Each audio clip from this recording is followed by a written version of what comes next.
Hello, everyone. Welcome into another edition of the East Alabama Works video podcast series. I'm Carl Brady, Workforce Program Manager for East Alabama Works. We are Region 2 of the Alabama Works Regional Workforce Council system, and we are talking today about career coaches. You may have heard your high school kid come home and talking about their career coach, and it's something fairly new in the state of Alabama, so you may not really know what a career coach is all about. So we have a career coach with us today. Tommy Wood is the career coach for Cleburne County Schools. And Tommy, we welcome you to the podcast today.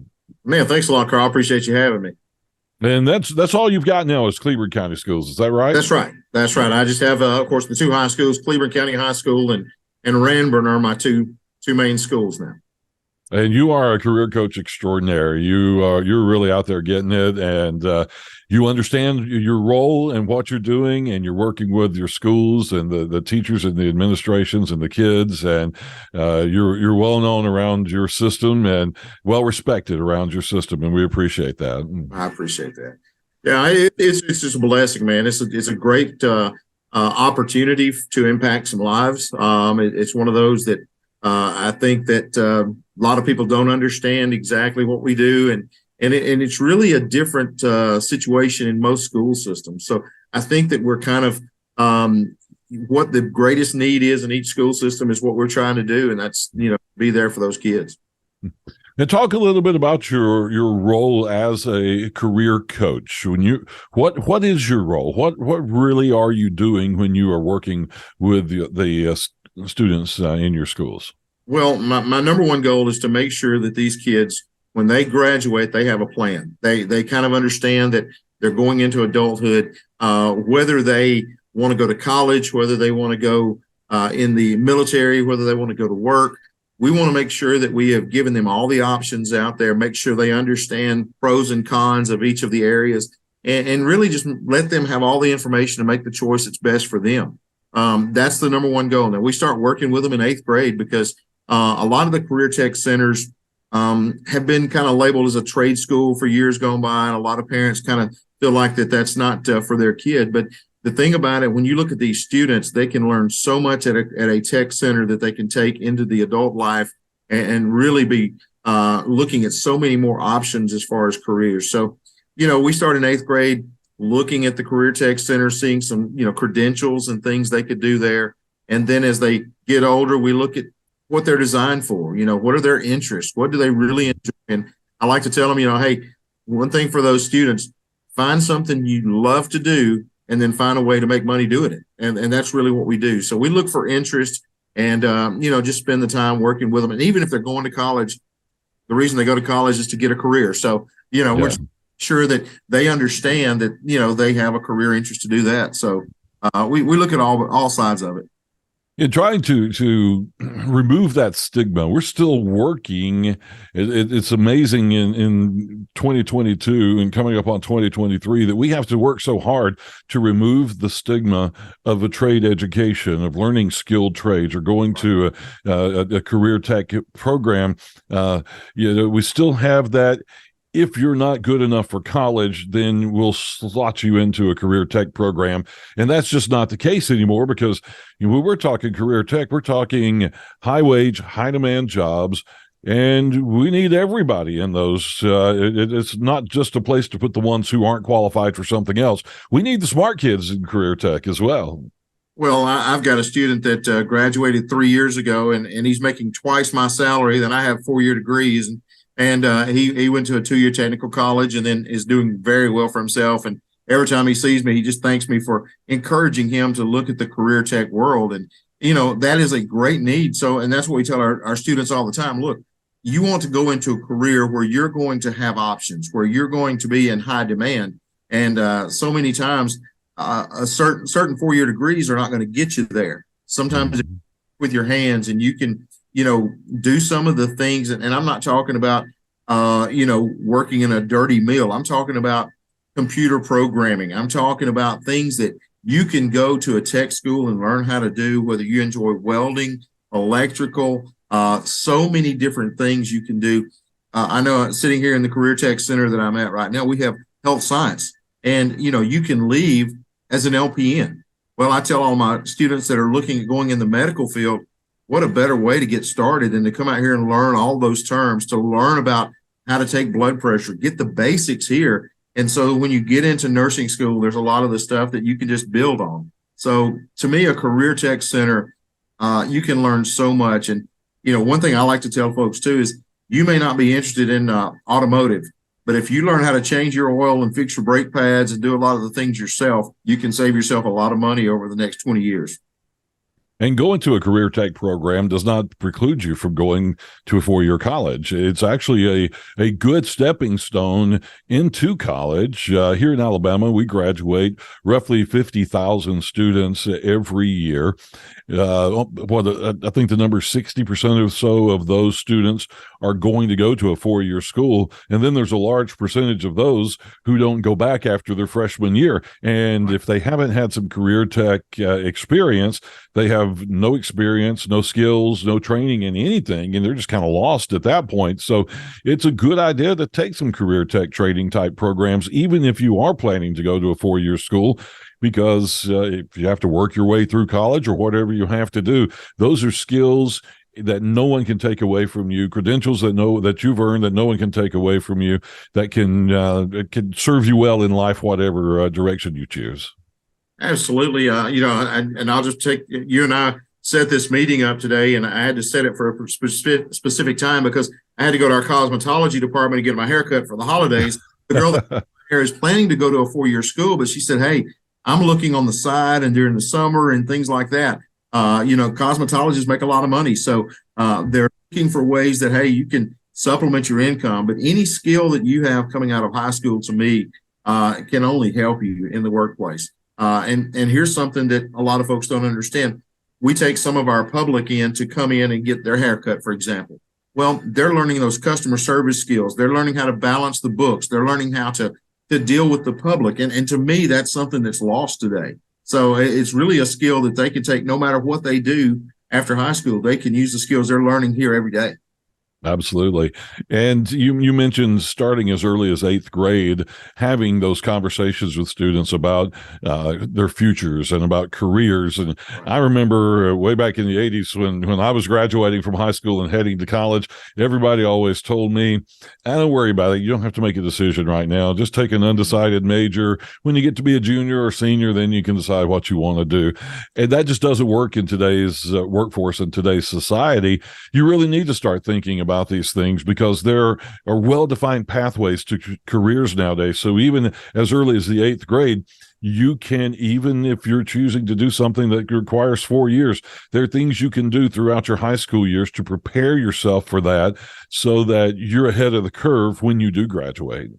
Well, and we want to make sure they understand those careers that they've got to understand how to get there. And that's something that we spend a lot of time because, in the eighth grade, we get a lot of future NFL players. We get guys that are going to be marine biologists, but don't want to leave the middle of Alabama. And so you try to explain to them, hey, that may sound good, but let's look at the realistic part of it.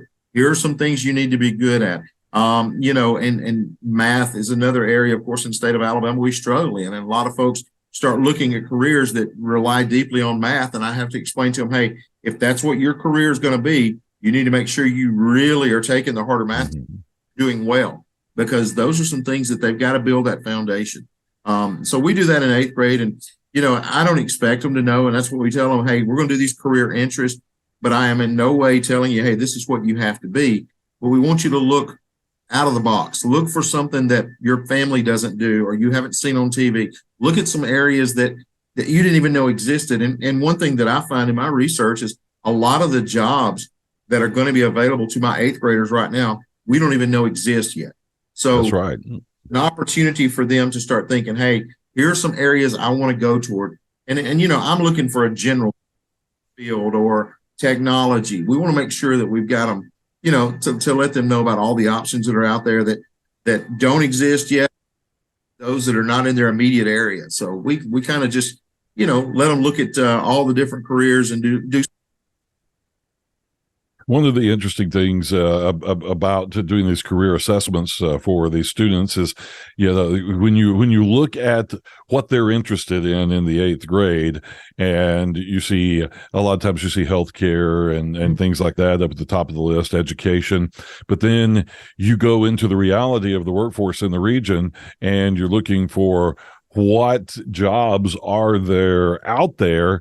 And a lot of the times the interest that the kids have doesn't match up with what's actually available out there, because on the very bottom of their interest list will be things like transportation and truck driving, or construction or manufacturing. But when you look at the jobs available, the top three are manufacturing, construction, and the things, That's right. even though they're not interested in them or they don't think they're interested in them, the likelihood that they're going to be working in that career field is very high because that's where the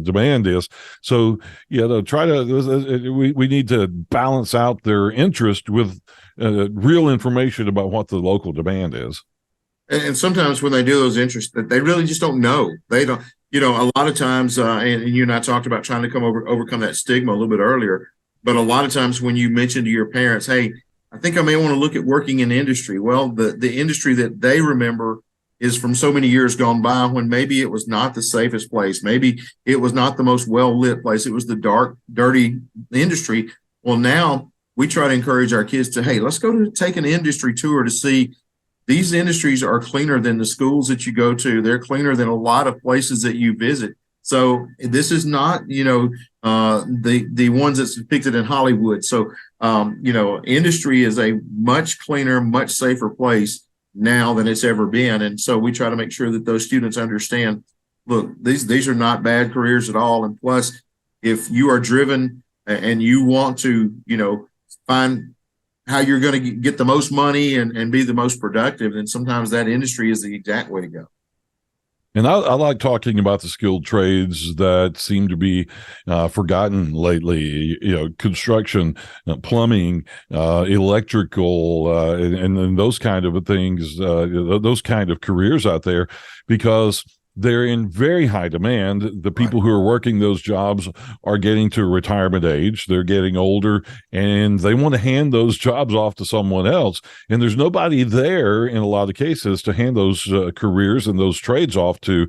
But when you think about it, your plumbers and your electricians, those kind of folks are making really good money. And if you have an entrepreneurial spirit, that's a great place to start your own business, because I know a lot of people in construction and those skilled trades who get their certifications, get into the industry, work 4 or 5 years for somebody else, then branch out, hang their own shingle, have their own business, get to be their own boss, and love that entrepreneurial aspect. That's right. And that's something we try to explain as well, because right now, I said, ask your parents what they would pay if there's water spraying all over their home. What would they pay a plumber? Well, it's whatever they ask, because basically you want it fixed right. So, being plumbers and again, you stop and you ask yourself, okay, if I had that problem, who would I call? And like you said, Carl, that a lot of these folks are retiring. A lot of the folks that our parents and we used to depend on are no longer doing that. So finding that next generation to say, hey, this is something I really feel like I could, make a living at, support my family and do well, then, those are some things that, they need to consider when they're looking at. But I'm with you. I think, those plumbing, areas, HVAC, things like that, it's something that could really be a great income and a great opportunity for these students. You mentioned exposing the students to career options and letting them understand what the options are out there. One of the ways we do that as a region is Worlds of Work, which will be coming up again in March. And it's a great career exploration tool where the kids, eighth graders and high school juniors, get to come in and get hands-on, just a few minutes of hands-on learning, hands-on exploration of careers in a wide variety of career pathways. As a career coach, how valuable is that Worlds of Work to you and your students? Man, it's hard to put a price tag on how valuable it is, because like we said, there are so many things they're not aware of. They just don't know about. And then when they go to Worlds of Work, they come back and say, tell me more about that. It opens a lot of conversations. It's something that I enjoy when we go to the Worlds of Work, and I see students that may not be very active in the classrooms that I'm dealing with, but when they get there and get their hands on things, you see that light bulb go off and they really enjoy what they're doing. And so that brings into that second conversation of, hey, if you enjoy it, find a way to make you a living out of it. And so the Worlds of Work, to me, I think is ideal for that 8th grade class because we're just starting to expose them to all the careers. But when they get to be juniors, I think it's just as valuable because now it's when they're really starting to make the decisions. Hey, where am I going to college? Am I going to college? Would a technical school work? What do I have to do to get to that point? So they see so many opportunities, and Worlds of Work to me is something that has been one of the greatest things I've been a part of for the last several years. I have students all the time asking about, hey, we get to go to Worlds of Work this year. It's only 8th and 11th grade, but a lot of the 10th graders and seniors are always asking about when they get a chance. So, and one thing about it that I'm excited about this year, this group of juniors that will be going did not get to go in the 8th grade. Right.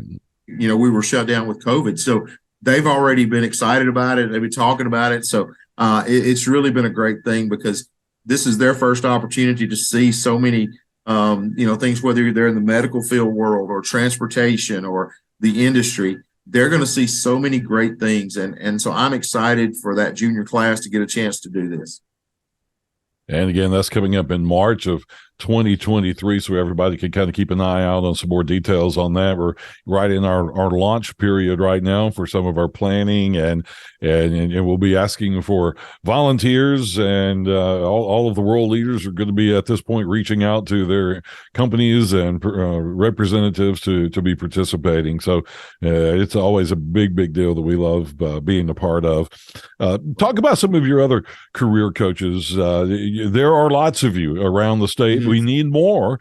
And Right. The state is in the process of finding ways to put more career coaches in the schools. But you are one of several career coaches who work in our Region 2 area. Talk about the collaboration amongst you guys and how you work together to achieve your goals.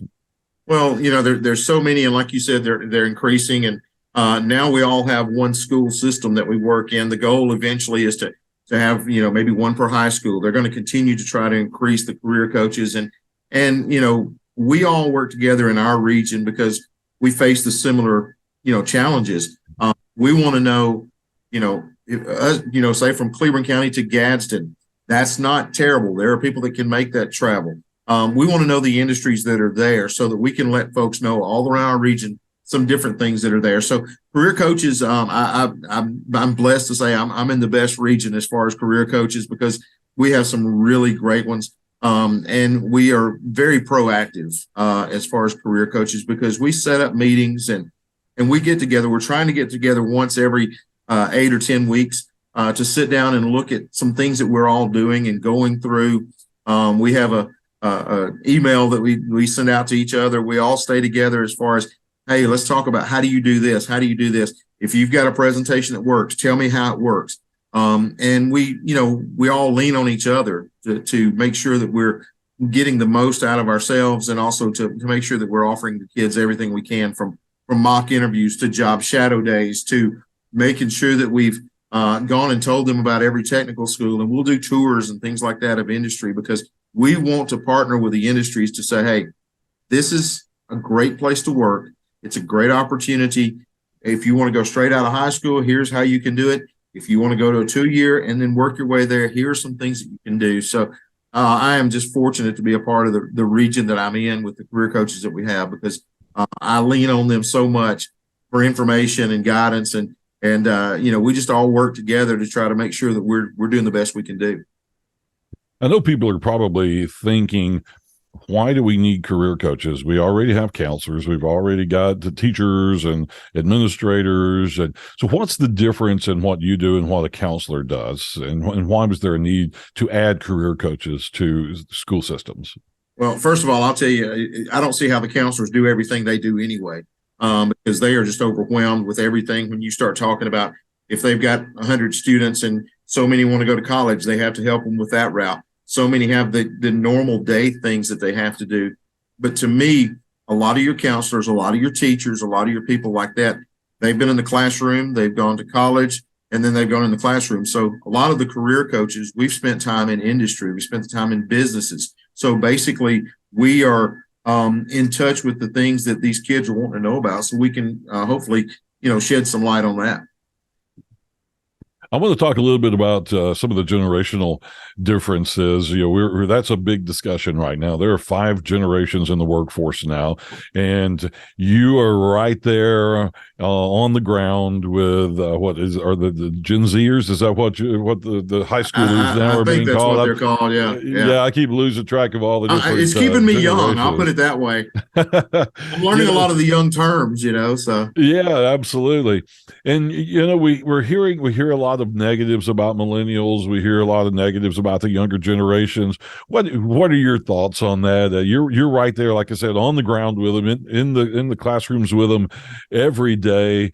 And what do you see in this new generation coming up? I'll tell you one thing that they don't like. They don't like being told one thing when something's totally not true. They want the truth. So I feel like that when I talk to them, I give them the truth. And my thing is, they will respond more to that when I'm saying, look, this right here is going to pay you this much. It's a great job if that's what you enjoy, but look at this angle here. So I deal with a lot of that, but I really think that some of them just need some guidance, and honestly, I think a lot of times at home, they don't get that work ethic like we used to get back where you sat out and you went and got the wrench for your dad. And if you got the wrong one, you really paid for it, So those things are things that these kids are not doing. So they are needing to learn. And sometimes it's not that they're lazy. It's not that they don't want to. They've just never been subjected to it. They've never had to do these things. So I think as far as this generation, I think that what you're going to see is if they get into a position and they really enjoy it, then they thirst for that knowledge. I think that's something that they want, but they just don't know. And so we're trying to work a lot on work ethic. We're talking about, putting your phone down, talking about being on time, talking about, time management, things that they need to learn. And we may be a little behind in teaching them, but once they learn that, it's something that's really going to be ingrained in them. So to me, these guys, the potential is there. It's just trying to make sure that we connect with them. And then that's another thing is, like I said, that honesty thing. And really, I feel like that's one of my strengths is being able to connect with every student because, you find out what they enjoy. And then once you make that connection, they're bonded with you. And then you can do the things that you need to do. But to look down on them and constantly, hey, you're lazy and we did it back in my day like this, that's not going to work for this generation. It's going to be, hey, this is how we want to do it. And then you usher it in because that's what they respond better to. And I think some of us older folks could gain knowledge by listening to them. Computers and automation and things like that, high technology came about during our lifetime, and we have learned how to use it. But these kids have never known life without it. They've never not had cell phones. They've never not had computers and iPads and things like that. And a lot of times when we accuse them of being lazy or looking for shortcuts, maybe it's just innovation. They're smart. They know how to utilize this technology in ways that we don't. And maybe they are they're capable of coming up with a better way of doing things. Yeah, you've got to be open-minded too. And like you said, this is all they've known. Again, we adjusted to the things coming about, but this is the only life that they've known. And I was in there a little bit earlier, and we're talking about something that happened in 1996, and these students are not sure, and so a lot of the things that we went through and the way that we did things, it has changed. So we're trying to adapt, which they have not had to adapt because this has been their life. So I think in the workplace, I think that what we've got to do is have a little understanding of where they are. As adults, they kind of need to understand where we are too. So, it's one of those things that hopefully will lead to some more understanding of where each other comes from, the background, the challenges that we have. So, but I really feel like one thing that I'm seeing in the last couple of years, when I started as a career coach, pretty much your counselors, your educators felt like four-year college was the only way to go. And that's something that even to that, and that was 7 years ago, it was still very much looked down if you weren't going to a four-year school. What I have seen over the last two especially has been these counselors understanding what kind of living that you can make in these industries, doing these jobs. And so a lot of them have come around going, hey, that's really a great option. They will do well in this program. So I'm seeing that change a little bit more in the last couple of years. So administrators, career tech directors, all of us are playing a role in this because kids listen to what you say. And I want to make sure that when I tell students first day that we meet, you do not have to go to a four-year university to be successful. Just like not going makes you a failure, that's not true. It depends on you, your work ethic, what you want to do, find your niche, and you do it to the best of your ability, you can be successful. So we look at a lot of different things as career coaches from, military. We talk about going straight to work or technical schools and find out, which one fits which category and what they want to do, just to make sure that they've got the options. Well, Tommy, we at East Alabama Works certainly appreciate the efforts that you're making and your fellow career coaches throughout the region. And we're seeing the results. We're seeing programs in our schools that are getting kids to thinking about pathways. We've got the modern manufacturing program that's coming to some of our local schools, already there in a few. We've got the FAME program that kids can go into with Gadsden State and the community college system. And there are a lot of things changing that are giving kids more opportunity and more understanding of their opportunities than ever before. Yeah, they really have. And that's the thing is letting them know what is out there. And I'll just tell you this quick story that my son has been playing college football for the last couple of years. And we sat down this summer and he said, look, I'm just not ready to do that anymore. I'm just ready to hang it up.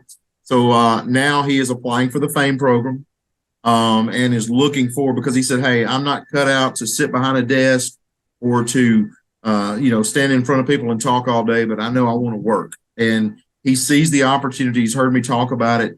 And so, I think that as a family, and when we're pretty much typical, my wife in the beginning was, hey, he needs to go to a four-year school. And then after we explained what we're looking at and showed her the money, the FAME programs can lead you to and all of the options, she and I both, with our four-year degrees, don't match what he's going to make in a year.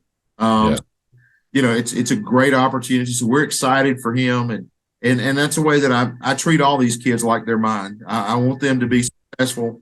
I want them to leave the high school here in the area and leave this, leave me as I push them off, out of the nest. And I want them to look back one day and go, that's really been a big change. And because of that guidance, I'm successful. And that's, that's what I really want to see from all my kids. Well, Tommy, again, thank you for the work you do, and thank you for your time today to join us for the podcast. Any final thoughts before we go?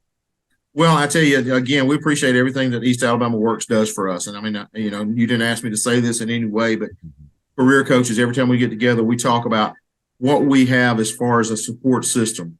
All you guys there, Lisa Morales and you and Abby and everybody, just every time we need some help, you guys step up. And for us to have that support, to know that somebody's got our back and you understand what we go through and we appreciate you guys. So again, just thank you for all you guys do. And again, we appreciate it so much. Well, thank you very much. And again, we appreciate you joining us for the podcast. And folks, we appreciate you guys watching and listening to the East Alabama Works video podcast series. Hope you have a great day and we'll see you next time.